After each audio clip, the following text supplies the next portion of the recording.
Hello student, कैसे हैं आप लोग। तो बच्चों, अब मैं आपको सेकंड चैप्टर लास्ट से स्टार्ट करने वाला हूं। कौन सा है? स्टेटिस्टिक्स। नाइन्थ में पढ़ा है आपने, थोड़ा सा एथ वगैरह में पिछली क्लासेस में पढ़ा होगा। तो आज हम स्टेटिस्टिक्स पर डिस्कस करेंगे। आपने रॉ डाटास पढ़ा है, ठीक है। उसके बाद आप उसको ग्रुप्ड करते हैं, उसको टेबुलेशन करते हैं। प्राइमरी डाटा क्या है, सेकेंडरी डाटा क्या है, उन पर ज़्यादा डिस्कस नहीं करने जा रहा हूं। तो मैं इसमें डिस्कस करूंगा मेजर्स ऑफ सेंट्रल टेंडेंसी।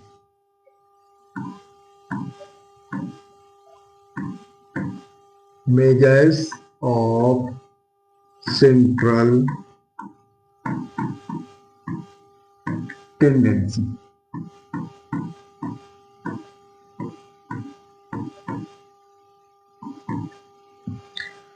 ये मेजर्स ऑफ सेंट्रल टेंडेंसीज क्या है? तो ये तीन होती हैं। Mean,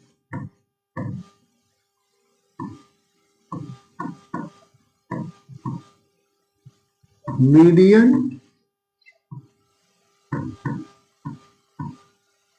mode. एक्चुअल में ये है क्या, ये क्यों निकाली जाती है? तो जब आप कोई ऑब्जर्वेशन करते हैं तो आपको एक सेंट्रल वैल्यू चाहिए होती है।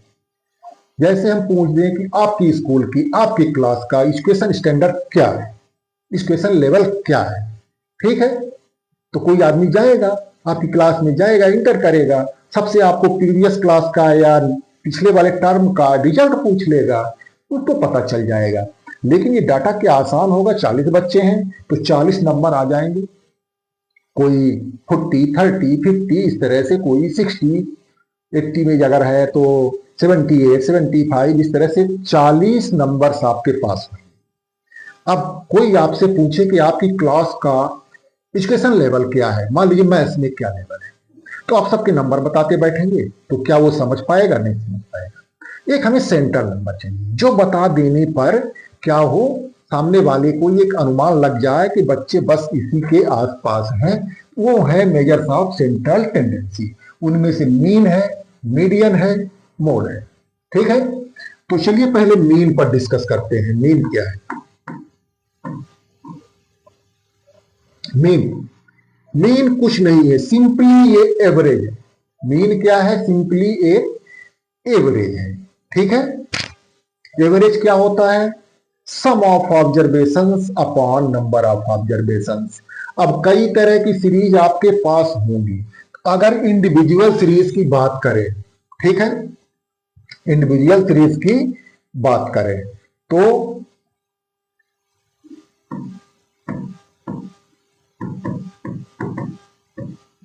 इंडिविजुअल सीरीज की बात करें तो सपोज करें ये वेरिएबल्स है x1, x2, x3, x4, जितने भी हैं, मान ली 4 ले लिया, तो मीन इनका क्या हो जाएगा? एक्स बार से भी नोट करते हैं, x1 plus x2 plus x3 plus x4 upon कितने हैं? 1 2 3 4 4। ये मीन हो गया, ठीक है। तो मीन की एक्चुअल जो डिफिनेशन है, सम ऑफ ऑब्जर्वेशंस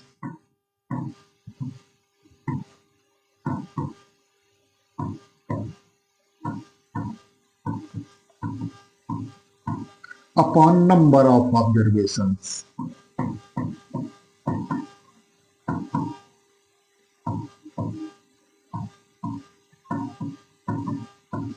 इस बात को दिमाग में रखिएगा, हम जो भी मेथड यूज करेंगे, आगे कई मेथड बताएंगे मीन निकालने का आपको, तो जो भी मेथड यूज करेंगे सबके बेस में यही है, sum of observations upon number of observations, ठीक है।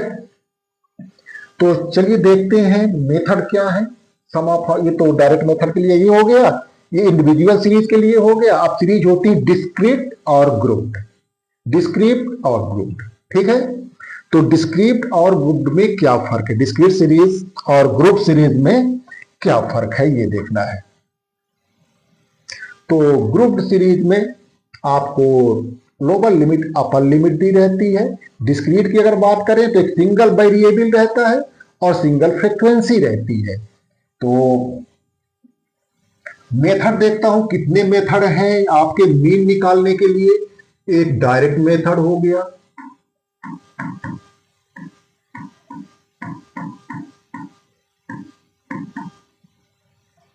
डायरेक्ट मेथड हो गया। दूसरा एज्यूम्ड मीन मेथड,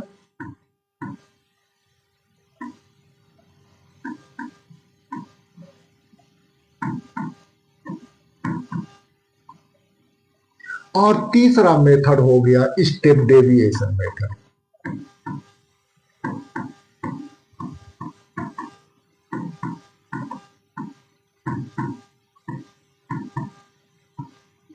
ठीक है, स्टेप डेविएशन मेथड।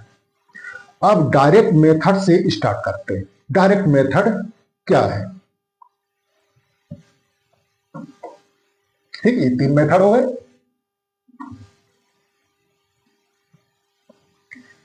तो इंडिविजुअल सीरीज में आपके पास क्या रहेगा? वेरिएबल रहेगा, फ्रीक्वेंसी रहेगी। वेरिएबल रहेगा, फ्रीक्वेंसी रहेगी। ठीक है ना?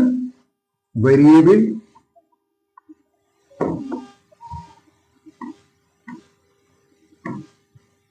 AX1, AX2, AX3, suppose AXN। Frequency इनको एक्साइज से डिनोट करते हैं, एक्साइज है ये। फ्रीक्वेंसी EFI से हम डिनोट कर रहे हैं, ये EFIs हैं। EF1, EF2, EF3 and so on, EFA।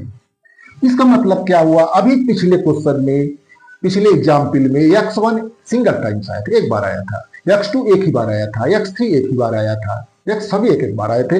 सबको ऐड कर लिए, सम ऑफ ऑब्जर्वेशन हो गया। अब यहां कौन सी बात है? जिसे आप क्लास में गए, 30 मार्क्स 5 बच्चों के, 30 की फ्रीक्वेंसी क्या हो गई? 5 हो गई। 40 मार्क्स 10 स्टूडेंट्स के हैं, तो 40 की फ्रीक्वेंसी क्या हो गई? 10 हो गई। तो यहां जो X1 है कितनी बार आया? X1 X1 X1 X1 X1 X1 F1 times आया। कितने टाइम्स आया? F1 टाइम्स आया है। इसी तरह से X2 X2 X2 X2 X2 X2 F2 times आया है। अब X2 को मान लो 10 बार आया, तो 10 बार X2 X2 X2 नहीं लिख के हम उसकी फ्रीक्वेंसी लेंगे कि 10 बार आया। ठीक है, ये हुआ। ये इंडिविजुअल सीरीज की बात हुई, सॉरी डिस्क्रीट सीरीज की बात हुई। और इसी में हम बता देंगे आगे कि ग्रुप सीरीज में क्या करना है। अब आपको काम वही करना, sum of observation upon number of observation, वही काम करना है। तो आप कैसे आएगा? AFI AXI। जब X1 F1 टाइम्स आया है तो उनको सब, जब F1 से मल्टीप्लाई कर लेंगे तो X1 का, सारे X1 का सम आ जाएगा। 30 नंबर 5 बच्चों के आए हैं, तो 30 30 35 टाइम्स ऐड करो, या 30 को 5 से मल्टीप्लाई कर दो तो 150। तो ये हमने काम कर लिया। F1 X1 पहला मल्टीप्लाई कर लिया, सारे X1 जितनी बार आए थे उनका सम हो गया। F2 X2, F3 X3 and so on कर देता हूं, AFN AXN। तो ये सारे वेरिएबल्स X1 F1 टाइम्स कितना आया वो हो गया, X2 F2 टाइम्स में कितना हुआ वो हो गया। और जब इनका हम सम निकाल लेंगे, एक लेटर हम यूज करेंगे, ध्यान रखिएगा, ये सिग्मा। इसका मतलब होता है, हम यूज करेंगे समेशन के लिए। इसके अंदर जो वेरिएबल लिखा होगा उन सारे वेरिएबल्स का सम। तो इसमें कंफ्यूज नहीं होना कि सिग्मा लिखा हुआ है। सिग्मा लिखा मतलब सम करना है। किसको लिखा है? अगर सिग्मा यहाँ XI लिख दिया तो सारे XI को ऐड करना है, X1 X2 X3 n times. ठीक है, कुछ नहीं लिखा तो भी n टाइम्स, जनरली लिख देते हैं I = 1 to n, तो भी ठीक है n टाइम्स। तो अब इन सबको हम ऐड कर लेते हैं। किनको? FIs XIs को सिग्मा लगा लेते हैं, सिग्मा AFI XI। ये निकाल लेंगे, ऐड कर लेंगे, मतलब f1x1 plus f2x2 plus f3x3 plus and so on fn सारे को, ठीक है। और ये कितने वेरिएबल्स हैं, number of data, number of variables, तो f1 टाइम्स तो पहला वाला आया था, f2 टाइम्स दूसरा वाला आया था, इन सबको अगर ऐड कर लेंगे तो सिग्मा fi हो जाएगा। चाहे तो i equal to 1 to n रख दे, इनिशियली अगर शुरू में नहीं समझ में आ रहा है तो रहने दें, ठीक है ना। वो आइंस्टाइन समीकरण कन्वेंशन के अनुसार अगर n नहीं लिखा i equal to 1 to n तो भी वो n टाइम्स ही सम होगा। अब चलिए आते हैं मीन पर, x bar mean sum of observation, ये जो सम आया पूरे डाटा आज का सम आ गया, सिग्मा एफ आई एक्स आई और ये सिग्मा एफ आई। ध्यान रखिएगा ये n वेरिएबल्स है ना, f1 f2 f3, तो कितना आएगा, n ही आएगा, ठीक है ना। ये तो ये एक्स बार का फार्मूला हो गया। कहां से आया, जो मैंने पहला लिखा था, sum of observations upon number of observation से ये आया। कब के केस में, जब डिस्क्रीट सीरीज दी हो, क्या दी हो, डिस्क्रीट सीरीज, और अगर ग्रुप्ड सीरीज दी है तो उसका क्या मतलब है, तो उसमें ये वेरिएबल नहीं दिया रहेगा। अगर ग्रुप्ड सीरीज है तो मैं इसी में लेफ्ट में थोड़ा सा इसको इंक्रीज कर लेता हूं, क्लॉस इंटरवल्स,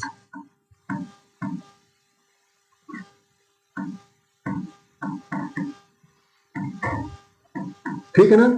ये दिया रहेगा L1 L2 L2 L3 L3 L4 and so on Ln minus 1 Ln, इनमें कंफ्यूज नहीं हो रहे, इनकी जगह नंबर दे रहे हैं, 5 से 10, 10 से 15, 15 से 20, 20 से 25, 25 से 30, ये सब दिए रहेंगे, ठीक है ना। तो ये दिए रहेंगे, आपको क्या कर लेना है, ये एक्साइज निकाल लेना है, मिड वैल्यूज निकाल लेना है। क्या निकाल लेना है, मिड वैल्यूज। वेरिएबल कैसे आएगा ये दिमाग में रखिए, एक्स आई जो होगा तो lower limit plus upper limit upon 2। तो जैसे ये करेंगे, मान लीजिए 5 to 15 है तो ऐड कर दिया 5, 15, 20 और 2 से डिवाइड कर दिया 10, मिड की वैल्यू आती है। तो आपको बाकी यही काम करना है। तो अगर ग्रुप टेबल है तो आपको पहले ये क्लास मार्क्स ये निकालने होंगे, वेरिएबल्स निकालने होंगे, इसको क्या बोलते हैं, क्लास मार्क्स बोलते हैं। क्या बोलते हैं, क्लास मार्क्स, ठीक है ना। तब ये नहीं दिया रहेगा वेरिएबल आपको, इसकी जगह फिर आप क्या लिखेंगे, क्लास मार्क्स, है ना, एक्स आई। तो अगर ग्रुप दिया है या डिस्क्रीट दिया है तो एक ही काम करना है, उसमें कोई काम नहीं है। कि डायरेक्ट मेथड का फार्मूला हो गया, ये किसका फार्मूला हो गया, डायरेक्ट मेथड का। चलता हूं कौन सा, assumed mean method.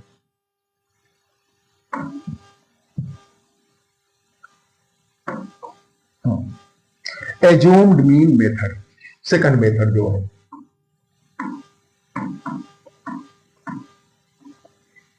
Assumed mean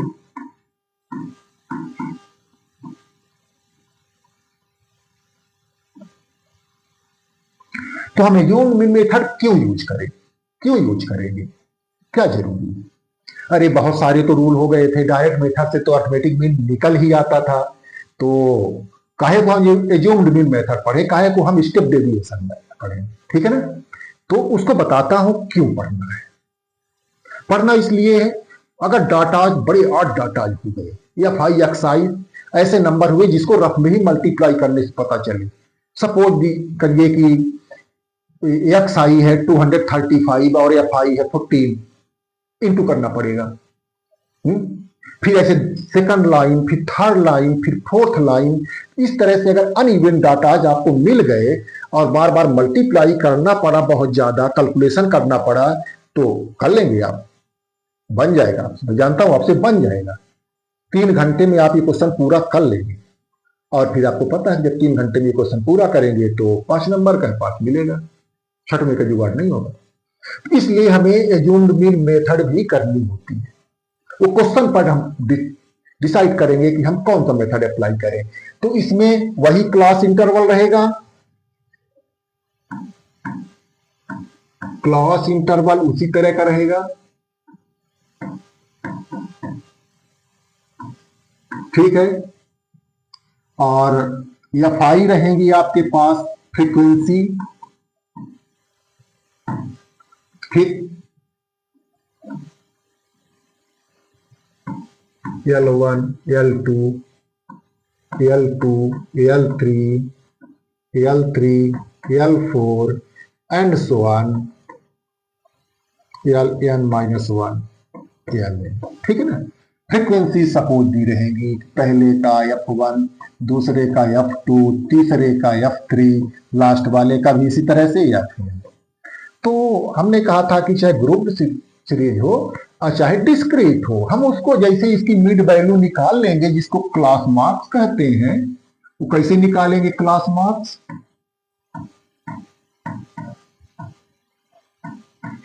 वो क्या होंगे? वो एक्साइज होंगे। वो कैसे निकलेंगे? L1 प्लस L2 अपॉन 2 है ना। x1 कैसे होगा? L1 plus L2 upon 2, x2 L2 plus L3 अब मेन वैल्यू अपॉन, तो ये निकाल लेंगे। सपोज आपके पास आया x1, x2, x3, xn, ये आ गया, ठीक है ना। डिस्क्रीट में आपके पास इतना ही रहता है और ग्रुप्ड में एक एक्स्ट्रा कॉलम दिया था, ये कॉलम हमें निकालना पड़ गया, बस इतना फर्क है। तो अब देखते हैं एज्यूम्ड मीन में वेरिएबल में से किसी एक को हम मीन एज्यूम कर लेते हैं। x1 को एज्यूम कर लीजिए, x2 को कर लीजिए, x3 को कर लीजिए, लास्ट वाले को कर लीजिए, बीच वाले को कर लीजिए। चलो मैं यहाँ कोई xi है, सपोज उसकी वैल्यू a है, मैं एज्यूम कर लेता हूं एज्यूम्ड मीन a।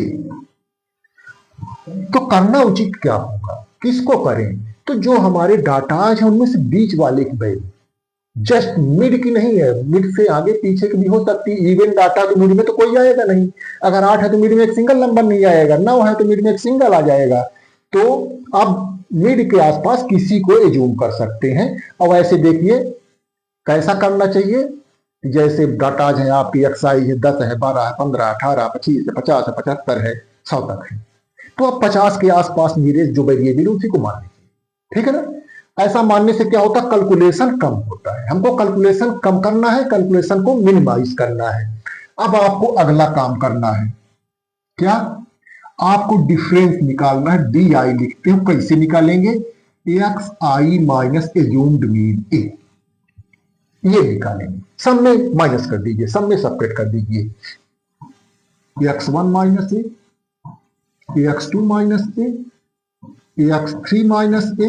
ध्यान रखिएगा अगर इन्हीं में से आपने ए लिया तो बीच में एक जीरो भी कहीं आएगा, ठीक है ना, बीच में आएगा जीरो कहीं आएगा, ठीक है ना। तो ये axn माइनस ए, सबको हमने स्मॉलर कर दिया।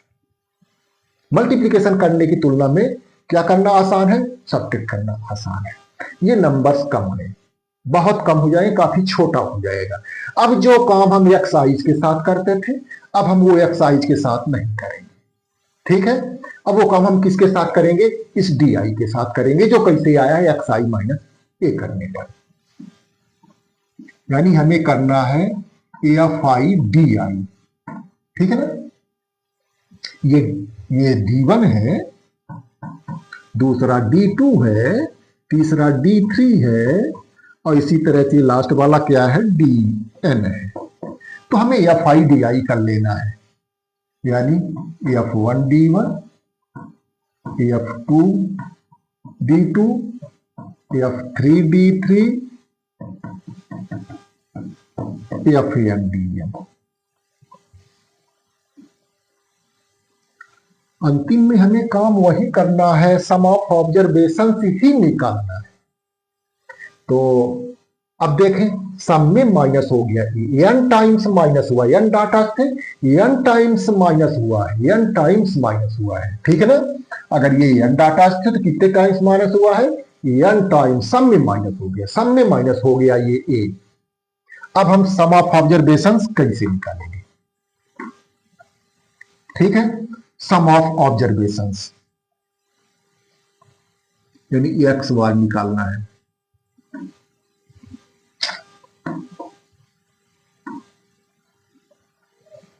एक्स बार निकालना है, sum of observations upon number of observations.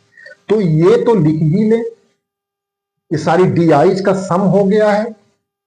ठीक है, ये सिग्मा एफ आई डी आई, ये नंबर ऑफ ऑब्जर्वेशन है सिग्मा एफ आई, फ्रीक्वेंसी सभी को ऐड कर लिया, नंबर ऑफ ऑब्जर्वेशन हो गया। अब हमें सम ऑफ ऑब्जर्वेशन करना है, तो एक तो ये लिख लेंगे सिग्मा एफ आई डी आई। लेकिन ये सिग्मा एफ आई डी आई था, ये कैसे आया था? सम में ए माइनस करने पर हर वेरिएबल में हमने माइनस किया, एन टाइम्स ए माइनस हुआ है, यानी या सिग्मा एफ आई टाइम्स हमने ए माइनस किया है। तो ऐड कर दीजिए प्लस ए इंटू सिग्मा एफ आई। ठीक है ना, हमने सिग्मा एफ आई टाइम्स माइनस किया है, एन टाइम्स किया है, तो ये क्या हो गया? A into sigma f i लिख लिया upon number of observation sigma f i. अब देखिए क्या हुआ, दोनों में पार्शियल ब्रेकिंग करिए, sigma f i d i upon sigma f i और plus a sigma f i upon sigma, cut जाएगा ये। तो फाइनली एक्स बार आपको मिला इस केस में a plus sigma f i x i upon sigma f i, चाहे तो i equal to 1 to n, i equal to 1 to n. तो ये एज्यूम्ड मीन मेथड के केस में आपका फार्मूला हो गया। हम जो ये नंबर काफी छोटे हो गए तो एफ आई में मल्टीप्लाई करना आसान हो गया, और जो हमने ए माइनस किया था लास्ट में ऐड कर दिया। ठीक है, तो इस तरह से ये एज्यूम्ड मीन मेथड हुआ। अब चलता हूं step deviation method, last method, step deviation method, third method है।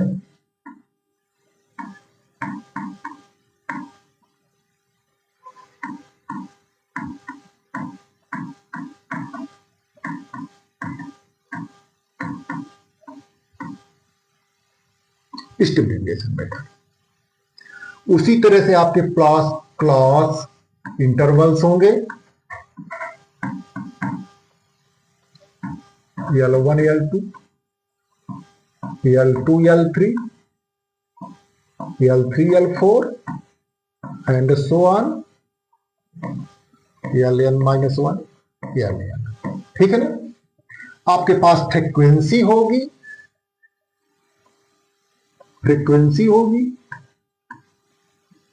यानी एफ आईज आपके पास होंगी, F1 F2 F3 F4 ये होगी। तो हमने कहा था कि आपको क्लास मार्क्स निकाल लेना होगा, अगर ग्रुप्ड है तो क्लास मार्क्स निकाल लेंगे।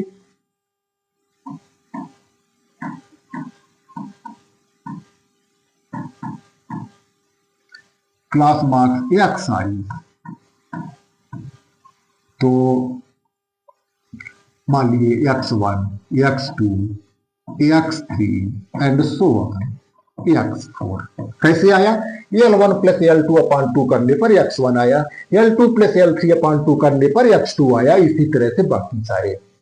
तो आपने क्या क्या निकाला था? पिछली बार आपने DI निकाला था। DI कैसे निकाला था?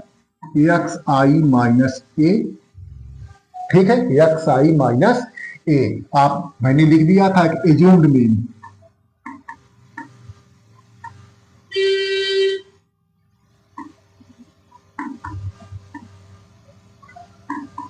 ये आपको कंसीडर करना होगा, इस बार भी करना होगा। ठीक है, तो कैसे निकालना है? D1 निकालना है। कैसे? x1 माइनस ए, D2 निकालना है x2 माइनस ए, D3 निकालना है x3 minus A and finally dn निकालना है axn माइनस ए। इतना तो आपने एज्यूम मीन में किया था, अब यहीं से fi di कर लेंगे तो एज्यूम मीन मेथड हो जाएगा। ठीक है, तो आप पहले इतना ही किया करें, हो सकता है एज्यूम मीन मेथड से ही काम चल जाए। अब स्टेप डेविएशन मेथड क्या है, अगर ये d1 d2 d3 d4 ऐसे नंबर ऐसे 10 20 30 40 50 60 सभी 10 से डिवाइड हो रहे हैं, तो आप एक ले लेंगे क्लास साइज h। क्या ले लेंगे, क्लास साइज h। ठीक है, या कि 20 40 60 80 ऐसा है 20 से डिवाइड हो रहे हैं, तो लार्जेस्ट नंबर ले लें जिससे सारे वेरिएबल्स क्या हो जाए, डिवाइड हो जाए, तो h ले लेंगे क्लास साइज। ठीक है,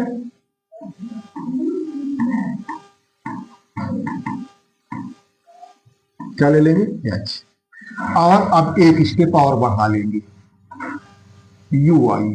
ठीक है, वो कैसे आएगा, this di upon h, di upon h। ठीक है ना, यानी xi माइनस ए अपॉन h, xi माइनस ए अपॉन h।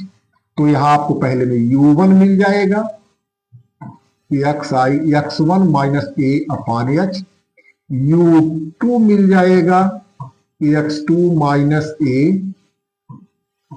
अपॉन h,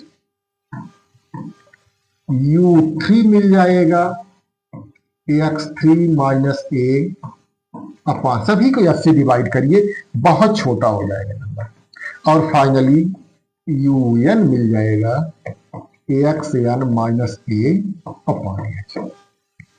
ठीक, अब जो काम आप पहले xi के साथ किए थे डायरेक्ट मेथड में, fi मल्टीप्लाई किए थे, di के साथ किए थे आप एज्यूम्ड मीन मेथड में, वही काम आप इस ui के साथ करें, यानी fi ui निकाल लें।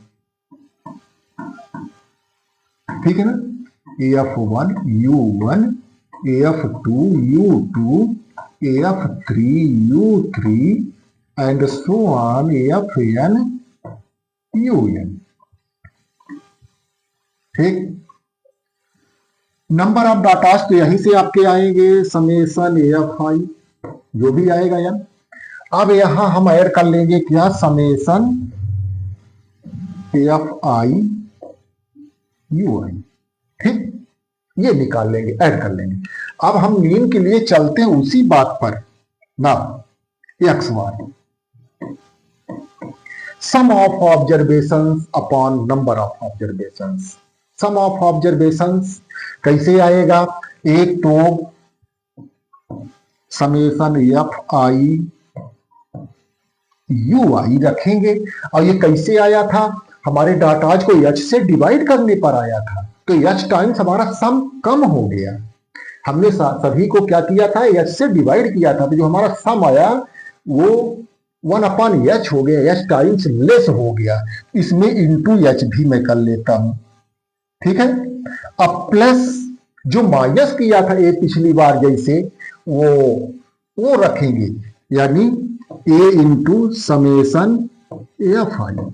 ठीक है ना, समेशन fi टाइम्स हमने a माइनस किया, सभी माइनस किया, ये सम ऑफ ऑब्जर्वेशन हुआ। Upon number of observation summation fi। अब ये देखिए क्या बनेगा,